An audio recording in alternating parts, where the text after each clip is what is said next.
नमस्कार दोस्तों, आपका मेरे इस चैनल पे एक बार फिर तहे दिल से स्वागत है। अच्छा ज़रा सोचो, अगर मैं आपसे ये कहूँ कि एक ऐसा किलर है जो ना दिखता है, ना आवाज़ करता है, लेकिन हर दिन हज़ारों ज़िंदगियाँ ले रहा है। ये कोई फ़िल्म या फ़िल्म का विलन नहीं है, ना ही किसी कहानी का वैकना है।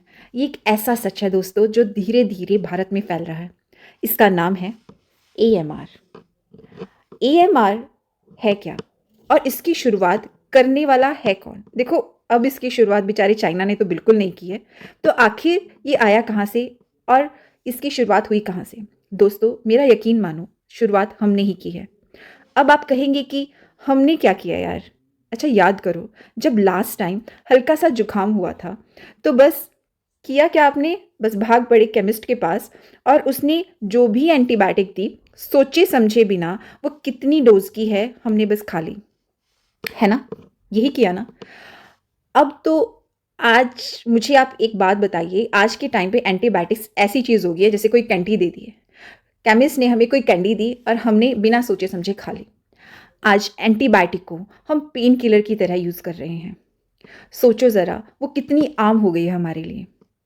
दोस्तों, ये वीडियो सिर्फ इंफॉर्मेशन के लिए नहीं, बल्कि ये एक वार्निंग है।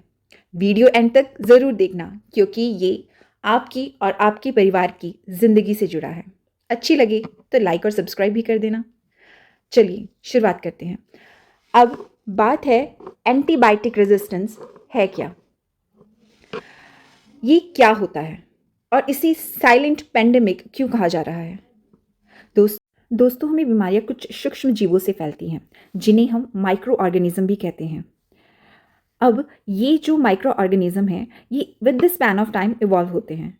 जैसे कि बैक्टीरिया है, वायरसेस है, फंजाई है या फिर पैरासाइट है।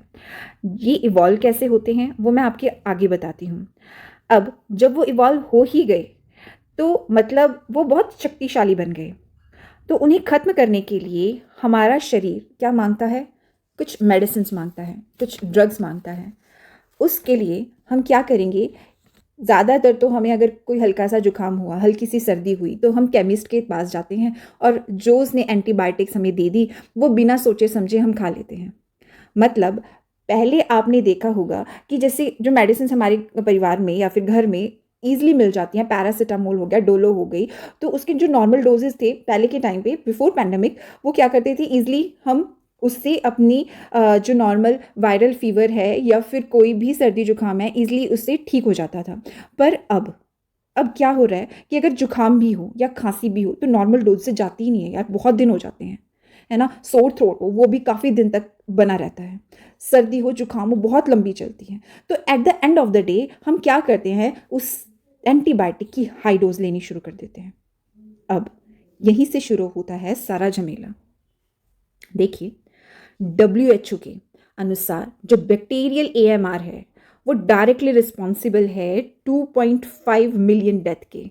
2019 में 2.27 million death AMR, bacterial AMR की वजह से हुई, जो कि nearly 5 million death globally point out की गई। अब WHO चीफ हम स्वामीनाथन के बारे में हमने काफ़ी पढ़ा है, जो एक्स WHO चीफ भी रही हैं।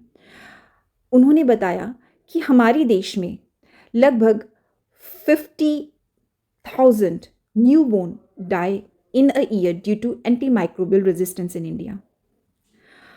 वर्ल्ड हेल्थ ऑर्गेनाइजेशन के अनुसार हमें जितनी भी एंटीबायोटिक्स विदाउट प्रिस्क्रिप्शन फार्मासिस्ट देते हैं, उनको बैन कर देना चाहिए।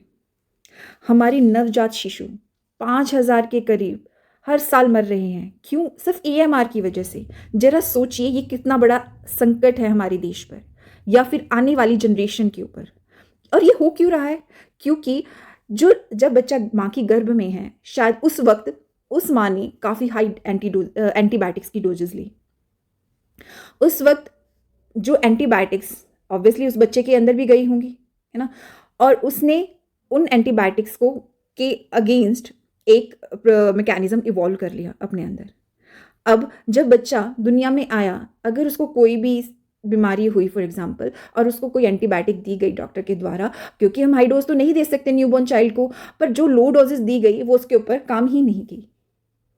तो सोचिए AMR सच में एक बहुत बड़ा खतरा है आने वाले वक्त में। अब देखते हैं ये हमारे जो माइक्रोब्स हैं या सूक्ष्म जीव हैं, ये विकसित कैसे हो गए? भाई ये इतने शक्तिशाली बन कैसे गए? ये दिमाग में ज़रूर आया होगा। चलिए इसको एक सिंपल से एग्जाम्पल के साथ समझने की कोशिश करते हैं। ये है हमारे मच्छर भाई साहब, जो कि पहले के वक्त में एक सिंपल सी मॉस्किटो कॉइल से इनका सफाया हो जाता था। पर अब अगर आपने गुड नाइट की एड देखी है, कई सारे मॉस्किटो रेपेलेंट्स हमारे पास हैं, उनकी एड्स देखी होगी, तो उनमें एड्स में बार बार दिखाया जाता है कि ये बहुत एडवांस मोड है, इसके पास नॉर्मल मोड है, इसके पास फ्लैश मोड है जो कि मच्छरों का एक बार में सफाया कर देगा। ये इतने सारे मोड्स की हमें ज़रूरत क्यों पड़ी? सोचिए ज़रा।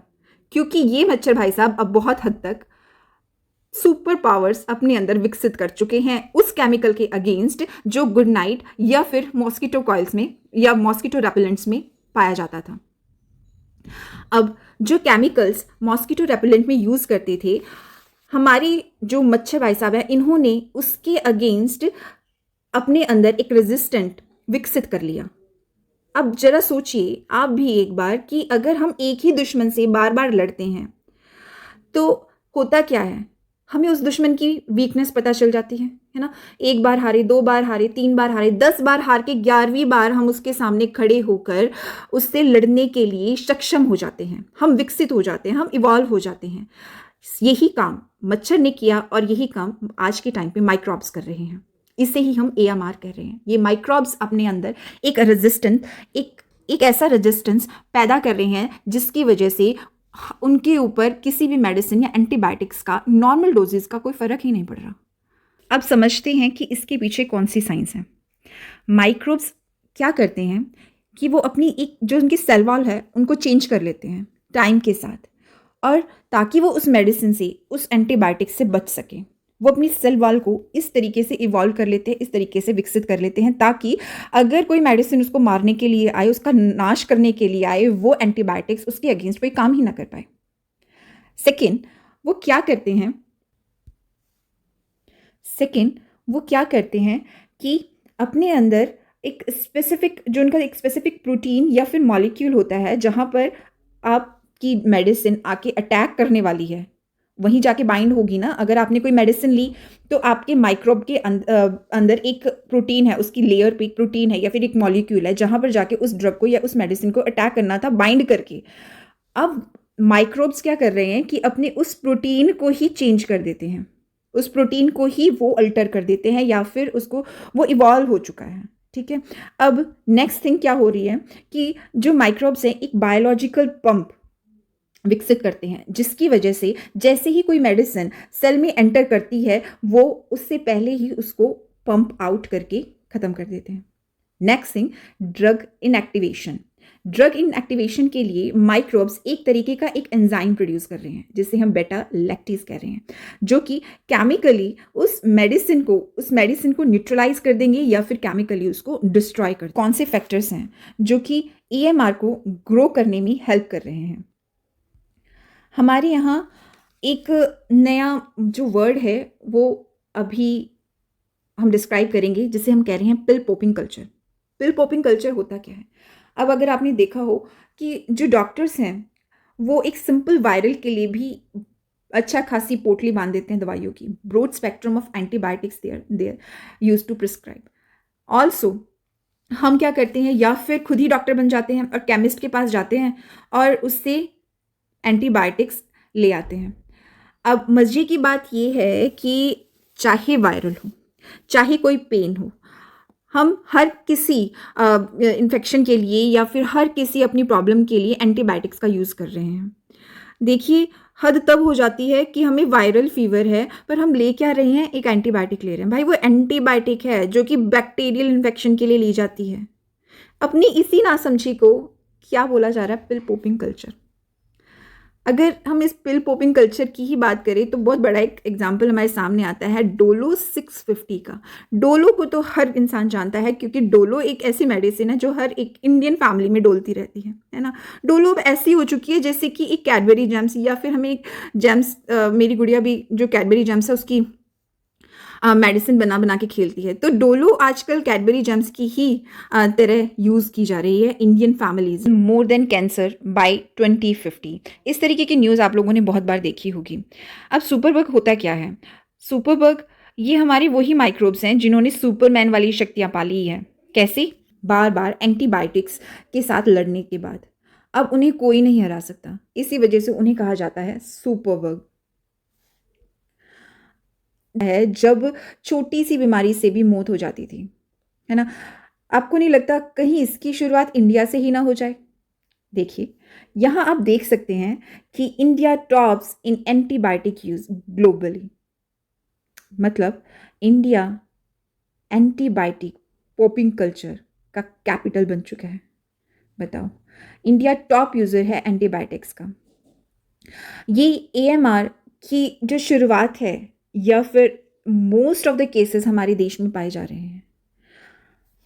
चलो, अब मैं ये नहीं कहूँगी कि सारी गलती ही हमारी है।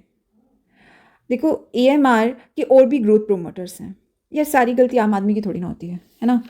एएमआर की और भी बहुत सारी ग्रोथ प्रोमोटर्स हैं, जिसमें सबसे पहला है हमारी पोल्ट्री एंड एक्वा इंडस्ट्रीज, मतलब मुर्गी पालन या जलीय कृषि इंडस्ट्रीज, जो अपने फ़ायदे के लिए, सिर्फ अपने फ़ायदे के लिए वो एंटीबायोटिक्स देते हैं एनिमल्स को, ताकि यार इसीलिए एनिमल्स को वो एंटीबायोटिक्स नहीं दे रहे कि वो जल्दी से ठीक हो जाए, उनकी कोई बीमारी नहीं। वो एंटीबायोटिक्स उनमें हाई डोजेस इसलिए दे रहे हैं ताकि उनकी जो मुर्गियां हैं या फिर जो उनकी मछलियां हैं वो जल्दी से मोटे ताजे हो जाएं और आराम से मार्केट में उनको बेच पाएँ, सिर्फ अपने प्रॉफिट के लिए। इसकी वजह से this create a massive reservoir of resistant in food chain. मतलब हमारी फूड चेन में ऑटोमेटिकली एंटीबायोटिक्स के हाई डोजेस होते हैं। इसमें हमारी कोई गलती नहीं थी, पर जो हम एनिमल फूड खा रहे हैं उसमें ऑलरेडी एंटीबायोटिक्स के हाई डोजेस थे जो हमारी फूड चेन में आ चुके हैं। नेक्स्ट, दूसरा है फार्मास्यूटिकल पॉल्यूशन। देखिए, यहाँ पर जो फार्मा कंपनीज हैं वो अपना अनट्रीटेड जो डिस्चार्ज है वो नदियों में बहा देती हैं या तालाबों में डाल देती हैं। इनका अनट्रीटेड एंटीबायोटिक रेजिड्यूज हमारी नदियों और तालाबों को बुरी तरीके से पॉल्यूट कर देता है। फिर होता क्या है कि हम उसी पानी को, जो बैक्टीरिया है, उस पानी में जो बैक्टीरिया था वो एंटीबायोटिक रिच वाटर, वो एंटीबायोटिक रिच बैक्टीरिया में पैदा हुआ, पला फूला। इसकी वजह से वो क्या बन गया? वो बन गया एक सुपरबग, जिसकी हम बात कर चुके हैं ऑलरेडी इस वीडियो में। अब ये सुपरबग इन पॉल्यूटेड रिवर से कहाँ आएगा? डेफिनेटली हमारी फूड चेन में एंटर कर जाएगा, हमारी फूड चेन में। अब आप देखो, यहाँ पर एक बहुत बड़ा एग्जाम्पल है कि जो रिसेंट एनवायरमेंट स्टडीज़ में ये पाया गया कि हैदराबाद की मूसी रिवर में 1000 टाइम्स हायर एंटीबायोटिक्स रेजिड्यूज पाए गए। सेफ लिमिट से 1000 टाइम हायर्स थे वो। अब ना 2 गुना, ना 3 गुना, ना 4 गुना, ना 10 गुना, भाई 1000 गुना ज़्यादा थी एंटीबायोटिक्स मूसी रिवर में हैदराबाद की। अब आई थिंक मुझे की थ्रेड्स बताने की तो ज़रूरत नहीं लगती। स्टिल चलो एक बार देख लेते हैं, क्योंकि हमें चाहिए भारी भरकम facts and figures plus examples अपने मेन की आंसर राइटिंग के लिए, जो ज़्यादा एट्रैक्टिव मिले और ज़्यादा मार्क्स हम उससे फैच कर पाएँ। सबसे पहले हैं हमारे इकोनॉमिक थ्रेड्स। इकोनॉमिक थ्रेड्स में हम सी फूड एक्सपोर्ट्स, इंडिया एक लीडिंग ग्लोबल एक्सपोर्टर है श्रिम्प का। However high antibiotic residue, India एक लीडिंग एक्सपोर्टर है श्रिम्प फूड का। जो सी फूड हम एक्सपोर्ट कर रहे हैं वो हाई एंटीबायोटिक रेजिड्यूज उसमें पाए गए, जिसकी वजह से फ्रीक्वेंट रिजेक्शन आने लगी ईयू और यूएसए की तरफ से। यूएस की एफडीए ने रिफ्यूज़ किया entry to the multiple Indian shrimp lines. क्यों? क्योंकि हमने उनमें एंटीबायोटिक्स के हाई डोजेज यूज़ किए थे, वो एंटीबायोटिक्स जो कि वहाँ पर बैन थी ऑलरेडी, जैसे कि नाइट्रोफ्यूरॉन्स या फिर क्लोरोरैम्फेनिकोल। अब जो पोल्ट्री या फिर लाइव स्टॉक हैं उसकी जो ग्लोबल मार्केट है, उन्होंने स्ट्रिक्टली एंटीबायोटिक फ्री रेगुलेशंस अपनी दी गई हैं, पर हम कहाँ यूज़ करने वाले थे भाई, हम नहीं देखते तुम्हारी गाइडलाइंस को। नेक्स्ट हम बात करेंगे health care cost, very expensive.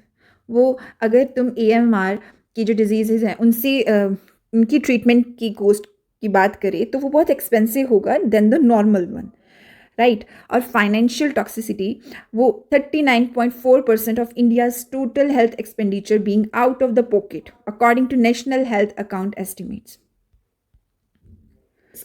Pharmaceutical pollution के बारे में हम ऑलरेडी बात कर चुके हैं और हमने बात की थी हैदराबाद की मूसी रिवर की, जिसका एंटीबायोटिक जो रेशो है वो सेफ लिमिट से 1000 टाइम्स ज़्यादा है।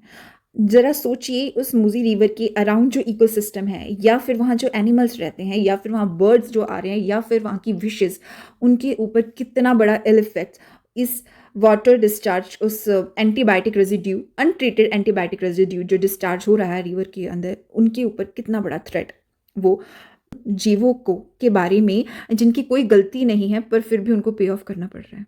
नेक्स्ट देखिए agriculture run of. Agriculture run of में जो हमारी एंटीबायोटिक्स यूज़ हो रहे हैं वो एग्रीकल्चर में इतना ज़्यादा यूज़ हो रहे हैं कि वो हमारे सॉइल में और अंडरग्राउंड वाटर में के थ्रू डायरेक्टली और इनडायरेक्टली ह्यूमन फूड चेन में एंटर कर जाते हैं। यहाँ पर हम सिर्फ ह्यूमन फूड चेन की ही बात नहीं कर रहे, पर वो डायरेक्टली और इनडायरेक्टली हमारी और जो जीव हैं, हमारी एनिमल्स हैं, बर्ड्स हैं, उन तक भी जा रहे हैं। नेक्स्ट हम बात करते हैं गवर्नमेंट के क्या इनिशिएटिव्स हैं या पॉलिसीज़ इनिशिएटिव हैं AMR को रोकने के लिए। सबसे पहले है स्टेट लेवल पे जो इनिशिएटिव बहुत बार न्यूज़ में भी आया है, प्राउड इनिशिएटिव। प्राउड इनिशिएटिव, इसका सिर्फ नाम ही आपके प्रीलिम्स में भी एज जस्ट प्राउड करके पूछ लिया जाएगा, इसका क्या मतलब है और ये किस सेक्टर से बिलोंग करता है ना। प्राउड मतलब programme for removal of unused drugs which safely collects and disposed of expired and unused medicine. आपको ये याद रखना है। नेक्स्ट इनिशिएटिव है अमृत इनिशिएटिव, जो कि केरला गवर्नमेंट द्वारा चलाया गया और ये बहुत न्यूज़ में भी रहा है और केरला गवर्नमेंट को इस इनिशिएटिव की वजह से बहुत एप्रिशिएशन भी मिली। इस इनिशिएटिव में क्या था कि सिर्फ बस प्रिस्क्रिप्शन द्वारा दी गई एंटीबायोटिक्स को ही सेल किया जाएगा और को नहीं। अब मैं आपके लिए एक प्रीलिम्स का क्वेश्चन लेकर आई हूँ। इस क्वेश्चन को ध्यान से पढ़ें और मुझे इसका आंसर कमेंट में ज़रूर बताएं। नेक्स्ट हमारे पास है मेंस का एक क्वेश्चन और प्लीज़ विश्वास करिए अगर आप मेंस के क्वेश्चन आपको कहीं से भी मिल रहा है, कोई भी किसी भी टॉपिक से मिल रहा है, तो मतलब मेरे ख्याल से AMR का फुल हमारा मेंस का एक टॉपिक ख़त्म प्रिपेयर भी हो चुका है। तो आप यहाँ से ज़्यादा फैक्ट्स उठाकर और जितनी भी केस स्टडीज़ हैं यहाँ से उठाकर अपने मेंस के आंसर में ऐड करेंगे। It will fetch more marks to you for sure. At last, thank you so much. Please subscribe to my channel, it's all new. हो सके तो शेयर भी करें अपने दोस्तों को और लाइक करना ना भूलें। Thank you so much.